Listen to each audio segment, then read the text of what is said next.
बात करेंगे एक ऐसी खबर की जो पूरी इंसानियत के मुस्तकबिल से जुड़ी है।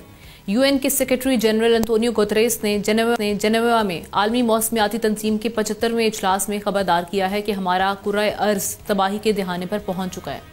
गुज़श्ता 10 साल तारीख के गर्म तरीन साल करार पाए हैं और समंदरों की गर्मी ने तमाम रिकॉर्ड्स तोड़ दिए हैं।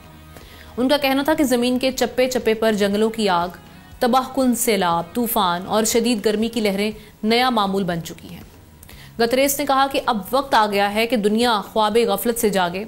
उन्होंने आलमी रहनुमाओं से अपील की है कि वो फौरी तौर पर अर्ली वार्निंग सिस्टम्स के लिए फंड्स फराहम करें ताकि किसान अपनी फसलें बचा सकें, ख़ानदान बर वक्त महफूज मकाम पर पहुँच सकें और पूरी बरादरियाँ तबाही से बचने की तैयारी कर सकें। और अगर अर्ली वार्निंग सिस्टम भी इंस्टॉल किया जाए तब भी 30% तक जो है नुकसान उससे हम बचा सकते हैं, वो होने से बच सकता है कि 70% को हम फिर भी नहीं बचा सकते।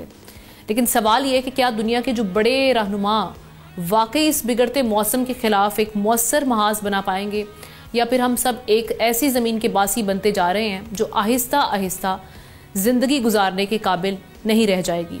और इससे सबसे ज़्यादा नुकसान मेरीन लाइफ को होगा, क्योंकि जैसे जैसे हम देख रहे हैं कि टेम्परेचर ज़मीन का बढ़ता चला जा रहा है, हमारी मरीन लाइफ वो महदूद होती जा रही है।